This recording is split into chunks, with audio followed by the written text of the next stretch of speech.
Hey y'all, I'm Emily, an almost lifelong quilter with a lot of stories to tell.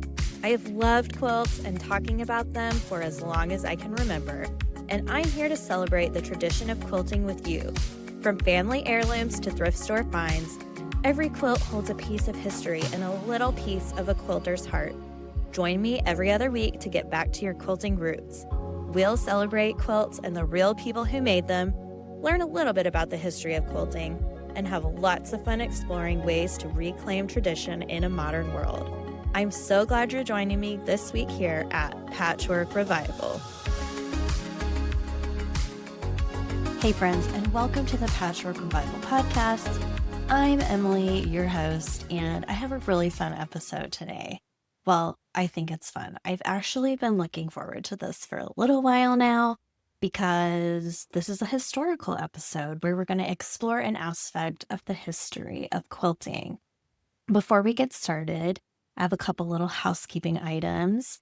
First things first, I wanted to give a shout out to Danielle. Danielle heard one of our last episodes about this sweater weather sampler quilt along, where I shared some stories from people who sewed along with that community. And I just encouraged people to send some photos of things that they were working on or things that they explained about their quilting practice that they like to do. And there was mention of using embroidery modules to basically do edge-to-edge quilting. And I had heard of this before. I was trying to imagine what it might look like, and I asked people to send me photos of some of those projects. And Danielle actually sent me photos of several finished quilts with up-close photos of what the quilting actually turned out to look like from using those embroidery modules. And it's so cute. It turned out amazing. You almost would believe it was long-armed. So that was awesome. I want to encourage you, if you have stories that you would like to share on the podcast, you can send me an email at hello@patchworkrevivalstudios.com. That's hello@patchworkrevivalstudios.com. I would love to hear your stories. If you have ideas for a show, go ahead, send them to me. See what we can do. I'm always looking for ideas or guests or topics to explore, because I want this to be a podcast that you guys are interested in as well as me. Although I will admit I'm doing this because I like it and it's fun. I want to remind you guys to leave a review, like the show, share the show with a friend. I would love it if you would subscribe to the show wherever you get your podcasts.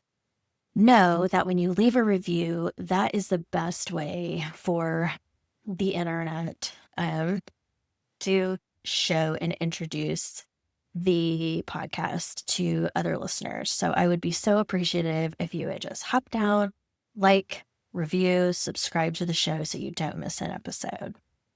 Without further ado, let's just jump right into today's topic. I've honestly been a little bit nervous about this because if you're on social media or you've just kind of let it slip that you either disapprove or approve of a certain public policy issue, political figure, even a particular big box store, you will know that there is a widespread phrase typed with all of the fervor that an internet keyboard warrior can muster. And that phrase is, quilting isn't political. But is that true? Okay, y'all, I'm going there today. We are going to take a look back at quilting and how quilters of the past have used their quilts to amplify their voices, to bring awareness to causes, to financially support those causes or issues near and dear to their heart, to support different organizations, and to attempt to influence society at large. Okay? I want to make you guys a promise. I'm not going to give all of my opinions to you guys here. What I really want to do is tell you that historically, quilting has been associated with politics, with political movements, with social justice issues, and although this is not the platform that I'm going to use to explore my own personal beliefs, I have them, okay? You're not going to leave this episode with any clarity over them, but I can assure you I have very strong opinions. I have very strong beliefs. I have very strong thoughts about what's going on in our world, how I should react to it, how I vote. Now, the other part of my disclaimer is going to be just a little bit more practical. And what I'm going to tell you is that I am an amateur, okay? I'm doing this because I like it. I read about quilts. I read a lot about quilts. I try to read about quilt history. I try to use sources that I vet. I don't type any of this into AI, ChatGPT, Claude, anything like that. I try to come up with these sources and think about things critically for myself. So throughout this episode, I'm going to shout out some of the sources that I found. I'll link those in the show notes because I totally want to support you guys in exploring quilt history as well. And I'm not saying I'm doing it the right way, but I'm doing my best. And I found some really awesome information. So let's get started. Okay. Disclaimers delivered. Now, if you're one of those people who has that kind of knee-jerk gag reflex when anything controversial or conflict generating or opinionated is voiced by a quilter that you follow on social media, that you sit next to at your guild, that is a featured work of art in a quilt show. I'm looking at you, QuiltCon. You just happened, okay? But I want to say to those people who find that offensive or out of place, thank you for being here. I want you to know I am not trying to rake you over the coals. I'm not trying to tell you that you're wrong. I hope you'll stick around and hear a little bit about the historical aspect of this topic, okay? Let's learn together. There are some really fascinating stories and quilts out there that I think are worth learning about and remembering, even in times such as these, okay? For starters, I get it. Everything, and I mean everything, even going to the doctor's office has become spun into some bizarre way of making a political statement.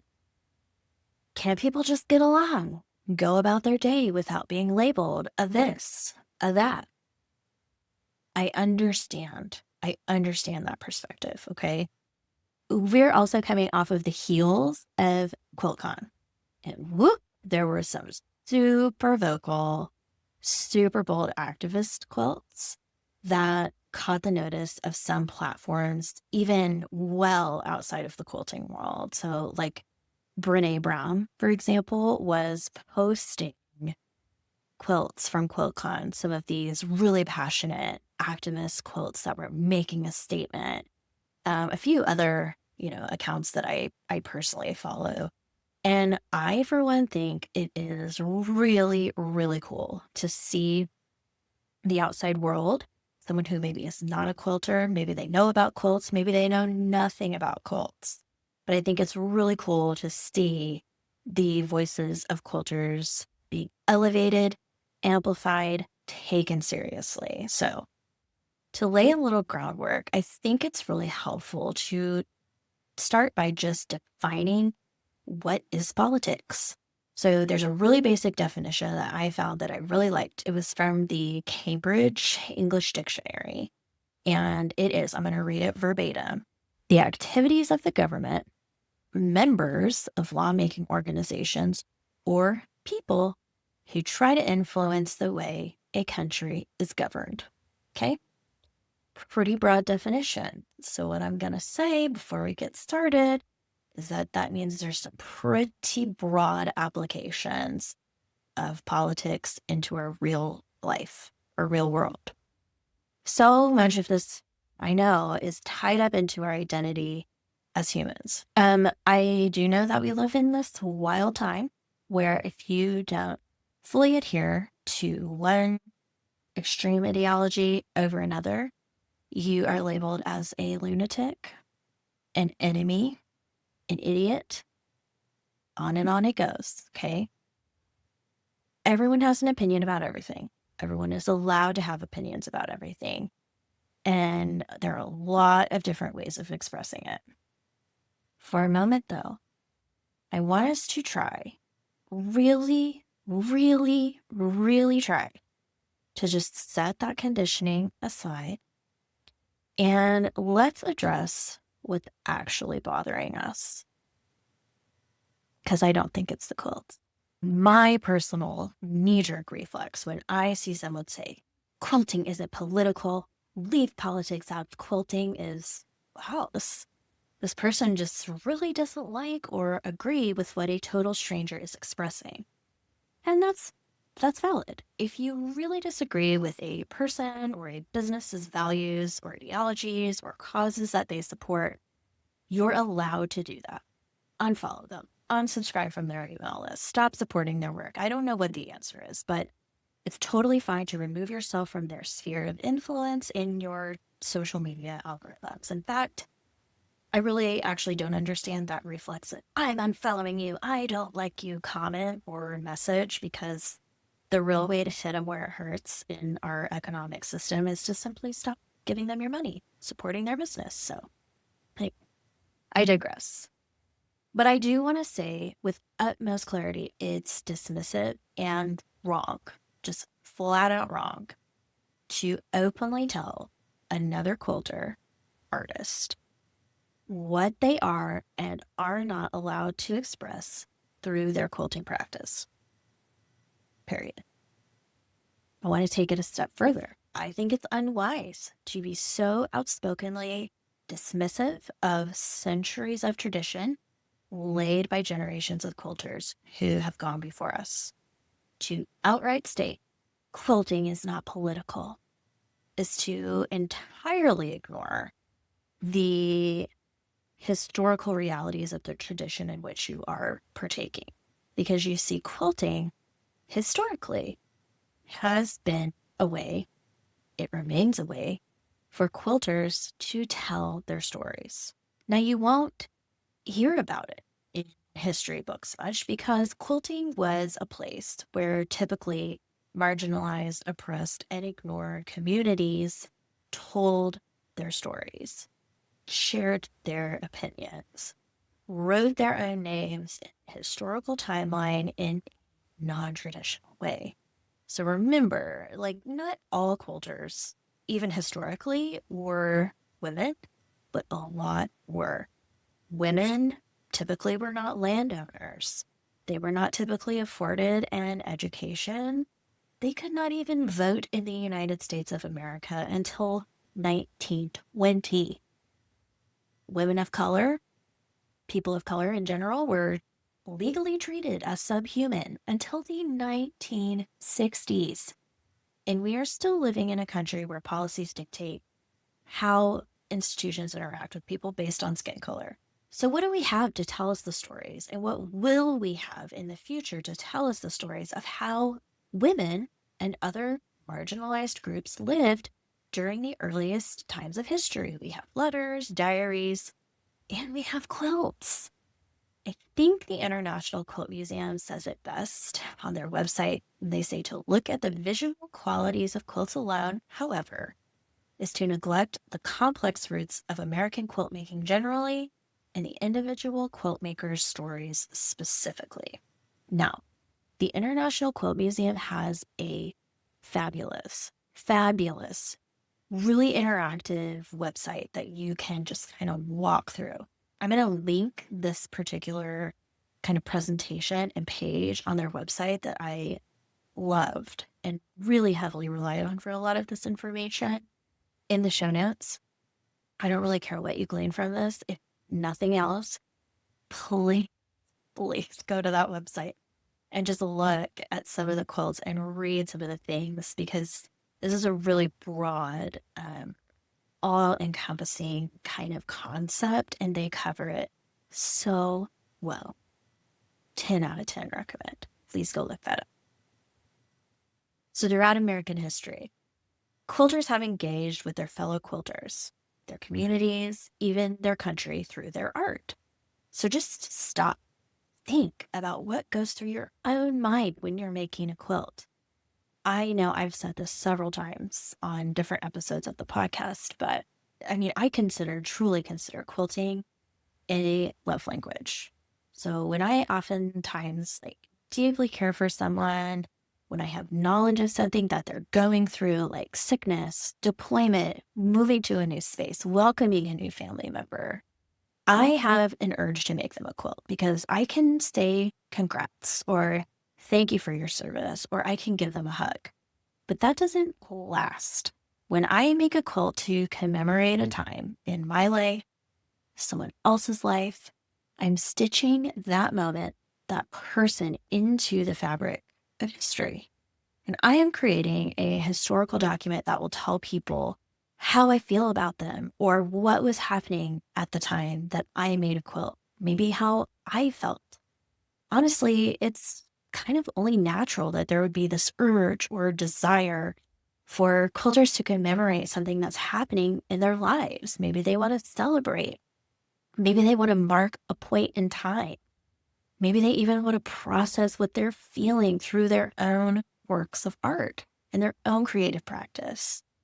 So throughout history and up till now, quilters have used fabric and thread to communicate messages that are rooted in politics, social justice, activism, a combination of all those things. So I'm going to give us a couple of obvious examples of this from American history, in case you don't believe me. Just stick with me. I'm really hoping that by exploring these historical artifacts together, we'll be able to see past this sort of modern day messages that we may not agree with, and instead just learn to admire an activism-oriented quilt for what it is, a way to mark a point in time through a generation-strong chain of quilters. I did find a really interesting lecture from the International Quilt Museum by Dr. Terry Walker. I'm going to link that in the show notes as well. She's a professor of political science at Elmhurst University, and she shared her research on the unique power of political messages in quilts and quilt activism.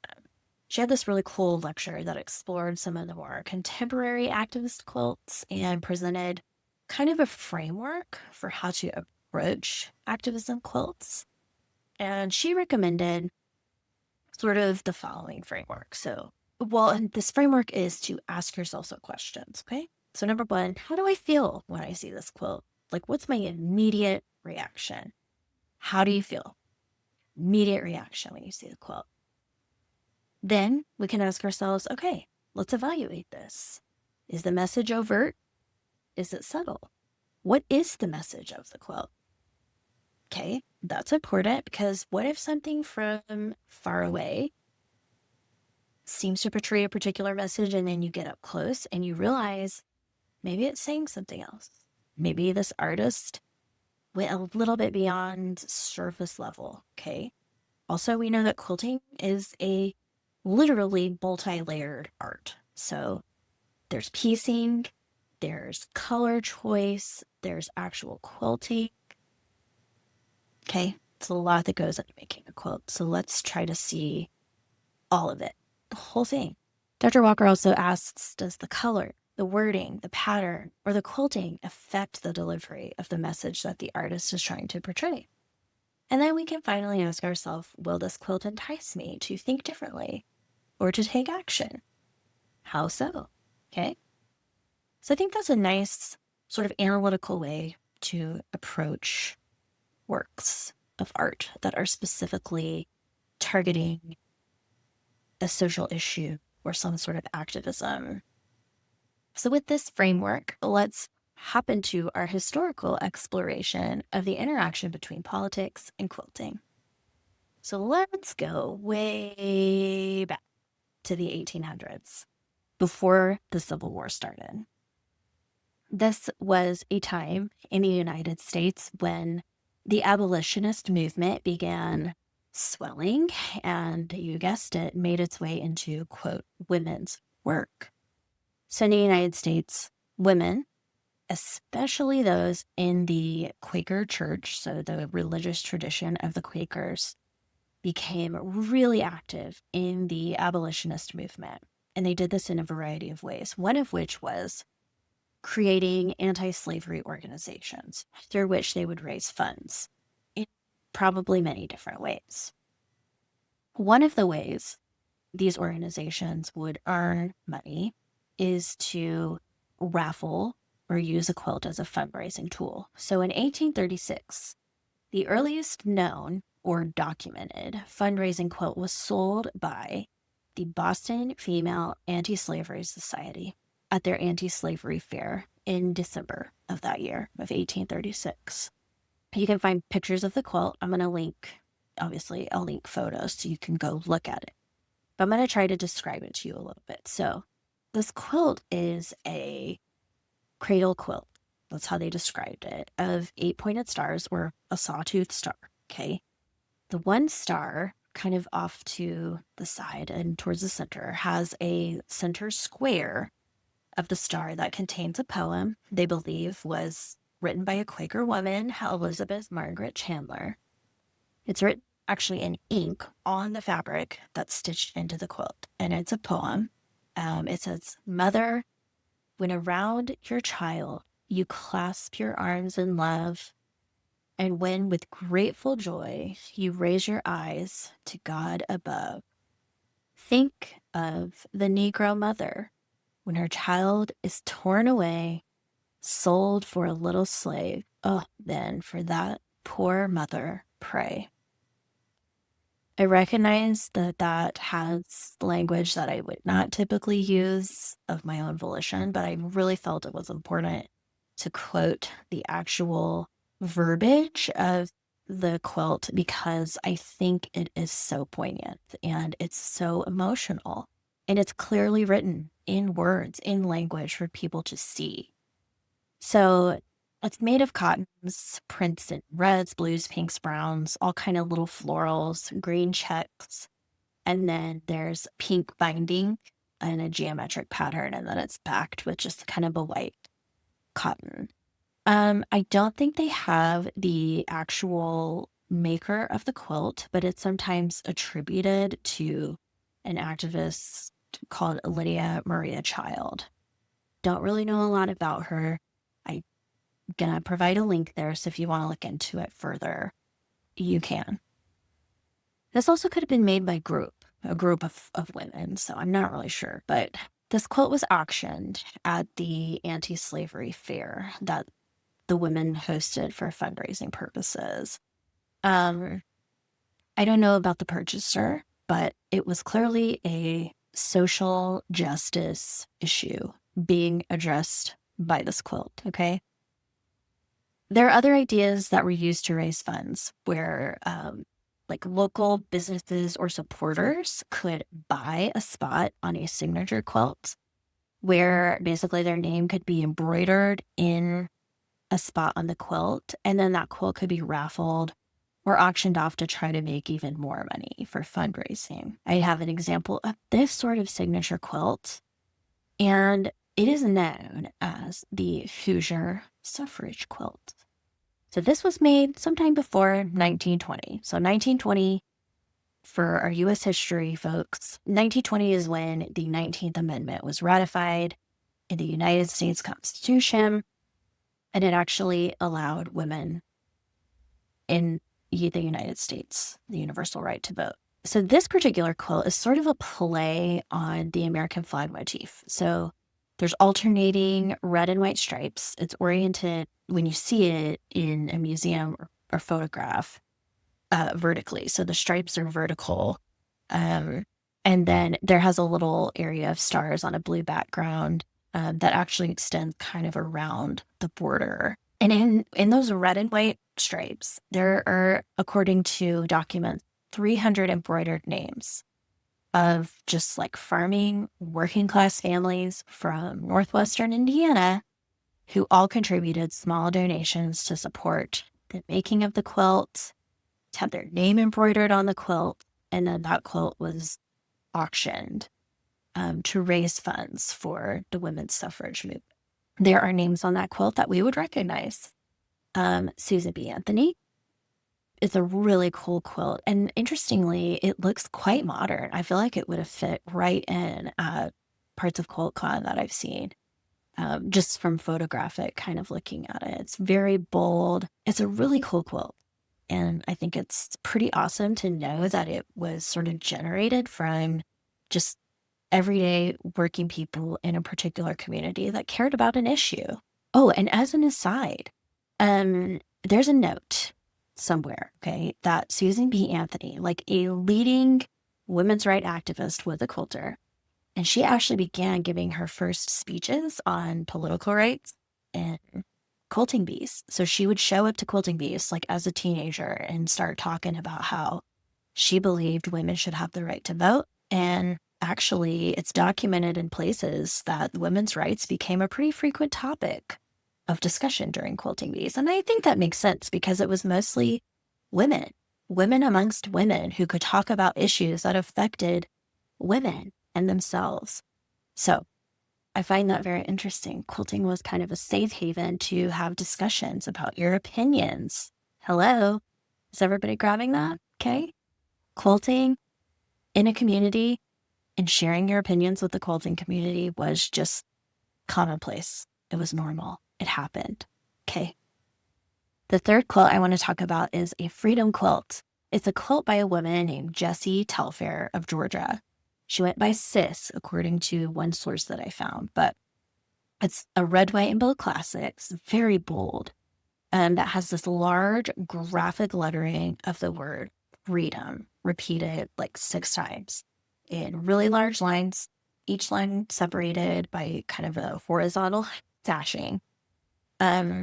Jessie made at least 4 versions of this quilt before she died in the late 1980s, 1986, I think.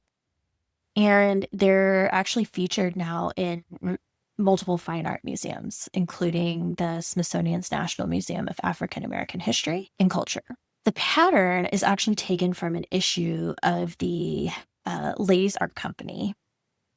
And it's believed that the first of the quilts was made by Miss Jessie Telfair in the mid-70s, so 1975 or something like that. And she made this as an expression and as a way to just sort of memorialize a moment in her life rooted in her experience during the civil rights movement of the 1960s.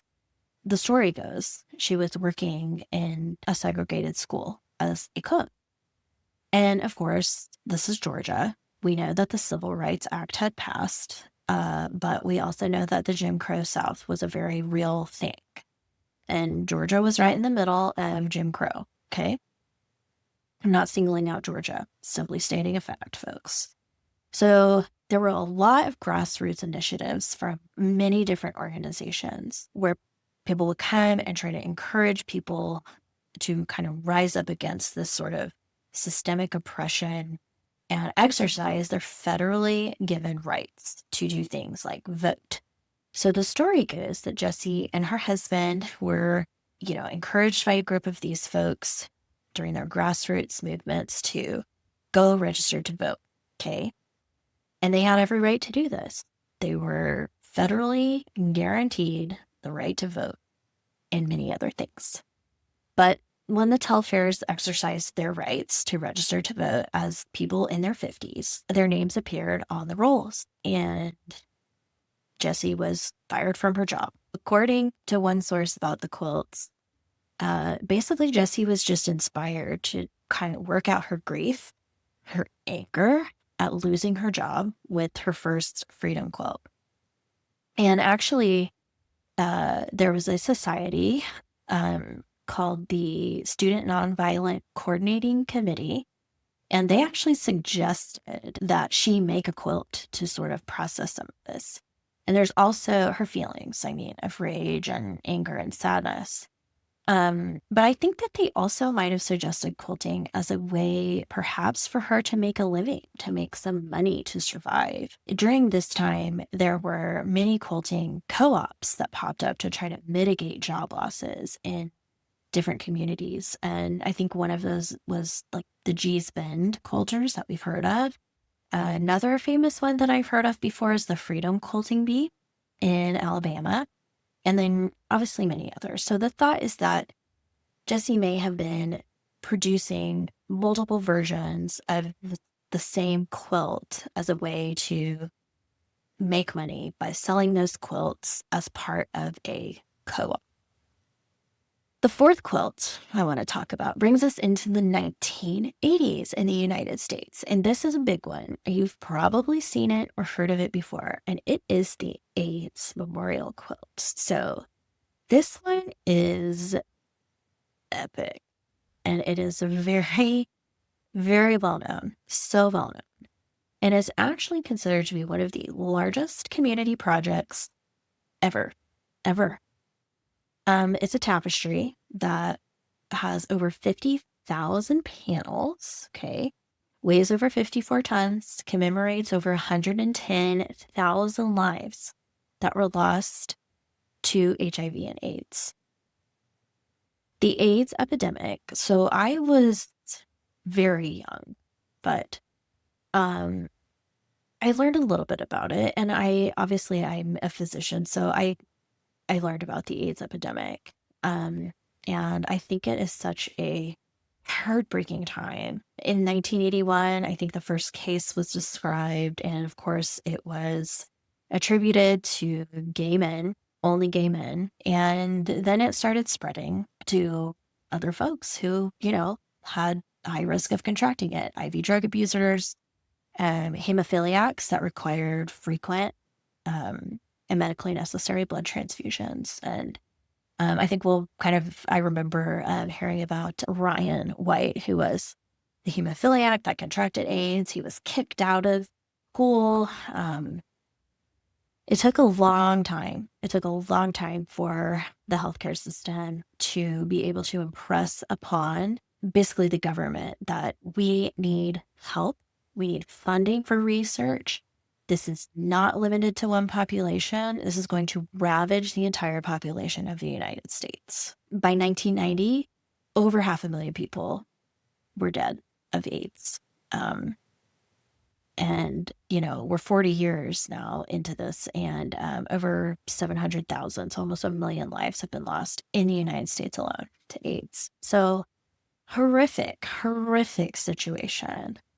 But the idea for a quilt came from this man named Cleve Jones, who was this human rights activist from San Francisco who organized vigils because in San Francisco, Harvey Milk and the mayor, George Moscone, were assassinated in the 1980s, and Cleve Jones organized vigils to commemorate these men.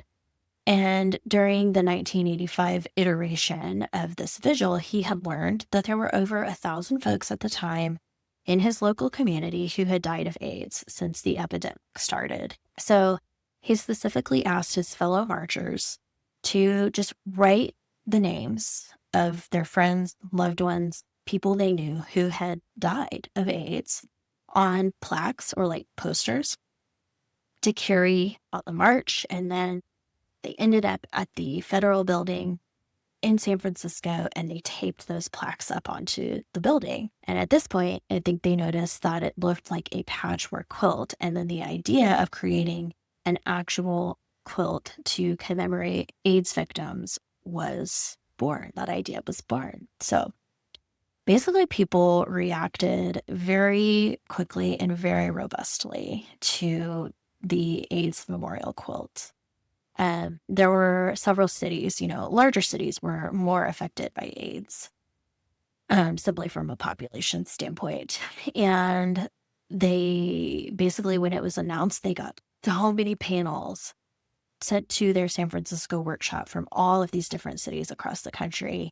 There were donors who were given supplies, sewing machines, equipment, other materials, and then, tons of people volunteered to come make panels. In the late 1980s, so in 1987, in October, the entirety of the AIDS Memorial Quilt was, for the first time ever, displayed on the National Mall in Washington, D.C. And you probably have seen, that's probably the first image that'll come up if you Google AIDS Memorial Quilt. And basically, it took up over the length of a football field. So the entire grassy area was just full of these panels that had each panel So there were specifically, I think, almost 2,000. Yeah, 1,920 panels. Each represented a real person that somebody knew. And while they were laying out the panels, I think like 8 volunteers were like hauling these things around, laying them out. And they read each and every single one of those names over the quilt. So the reading of names is now a tradition that they follow at almost every display of the AIDS Memorial Quilt. So in 1987, at the first like inaugural presentation and display of the AIDS Memorial Quilt, there were over 500,000 people who visited the quilt that weekend in Washington, D.C. I think that's amazing. Since then, the quilt travels throughout the country in various forms or another. I mean, like I said, it weighs over 20 tons. I mean, 50 tons and has like 54,000 panels or something like that. A really cool thing that happened in 2020 from the pandemic, the COVID pandemic, was that the AIDS Memorial Quilt was kind of encapsulated in digital form so that you can interact with it digitally and remotely. So it was a virtual exhibit across like 50 states during our like shelter in place regulations, which I thought was really cool because you can just see so much. It's overwhelming to just understand that each panel is a real person, someone's daughter, mother, father, son, brother. Each year, the AIDS Memorial works with like hundreds of people across the country to display panels of the quilt in schools, universities, corporations, community centers, all over. It's just really, it's an ongoing project. People are still submitting panels with new names. And even today, it's just an ongoing project. The mission statement of the AIDS Memorial Quilt I found really poignant. And so I wanted to share that as we're starting to kind of wrap up this idea and this episode. The mission statement goes, they are bringing awareness and a voice to an issue so that never again will a community be harmed because of fear, silence, discrimination, or stigma. And I actually think that is a really great segue into seeking to understand, in general, why a quilter might be motivated to express their thoughts or opinions through stitching. And I'm going to talk about women because we're talking about this from a historical perspective. And I fully understand not all quilters, even historically, were women, but women have been placing moral, religious, political sentiments into their handwork, whether that be samplers like cross-stitched or needlework samplers, quilts, journals, letters, long before this time. And I think it's because that was a socially acceptable way that they found to express their opinions freely and openly. There historically have been all kinds of politics stitched into all kinds of quilts. So from whole cloth to applique to pieced patterns to art quilts, quilters have made their voices heard loud and clear. Some quilts spell it out. Freedom, love of neighbor, mourning current events, celebrating progress.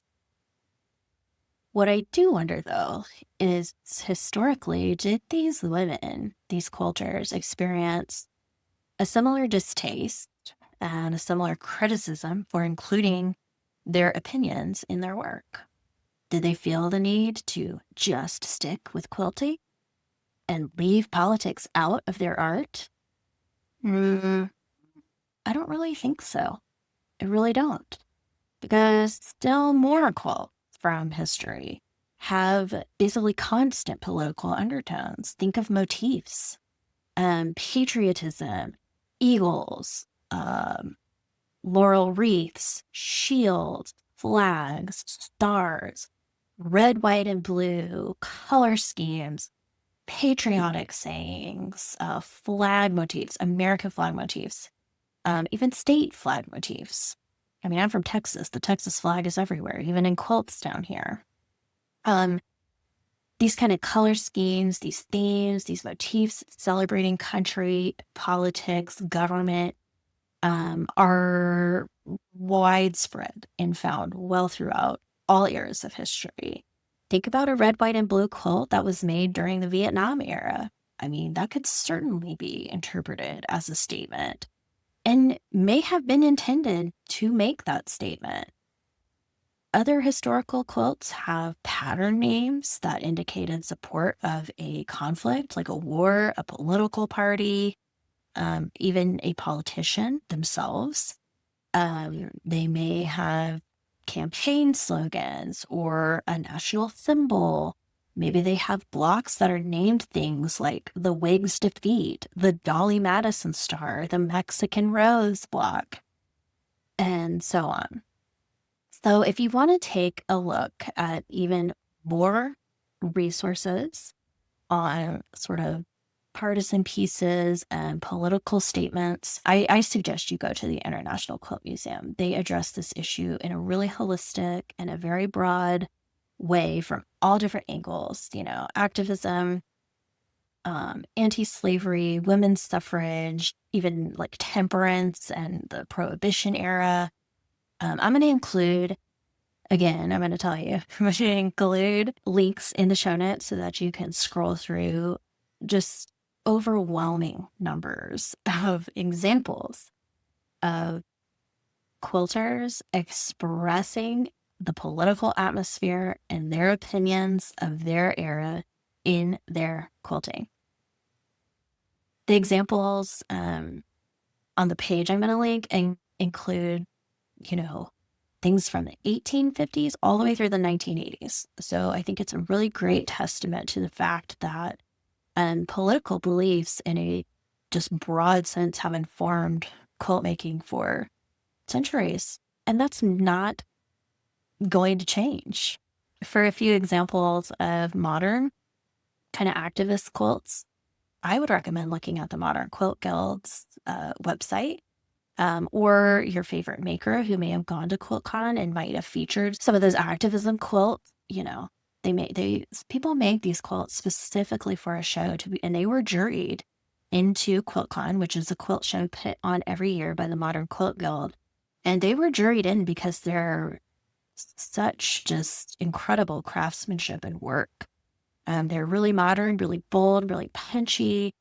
I thought they were amazing. And the craftsmanship is really incredible. And I actually did kind of challenge myself to kind of step back, and instead of just being like, oh yeah, or wow, look how cool that is.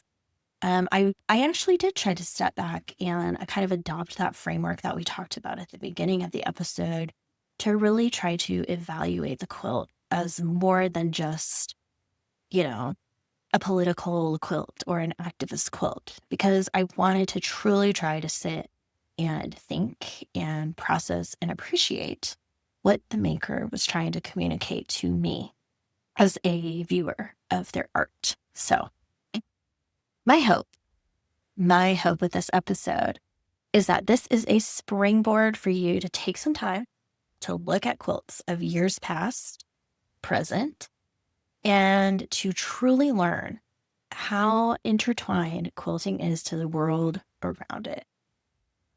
In this episode, I made it a point to focus on past eras and times gone by, because I think for many of us in the current political environment of the United States and probably of the world, it's just sometimes a little easier to remove ourselves at times, not always, from issues that we're just kind of able to look back on and see how things have played out, hopefully see how things have progressed, however imperfectly that may have happened and still needs to happen. History is not perfect. Things still feel heavy. And I do want to acknowledge, that heaviness and that discomfort of thinking about an issue that a quilt can evoke in you is okay. I think that's kind of the point. It's normal to feel a little bit uncomfortable when you're just hit in the face head on with an issue that you don't maybe like thinking about. Maybe you've just never tried thinking about it. Maybe you don't have to think about it because of where you were born, what socioeconomic class you belong to, maybe because of the color of your skin or what chromosomes you have. I really hope to actually kind of normalize that feeling and that tension in some ways, because if you practice feeling that, it won't be so hard. The more you practice something, the easier it becomes. And this is what quilting has been in the past, and that's what it's going to be today, and that's what it's going to be tomorrow and forever. So by hearing and by learning about how past generations of quilters have made their voices heard, maybe that will spark something in you to make your own quilt that sends a message.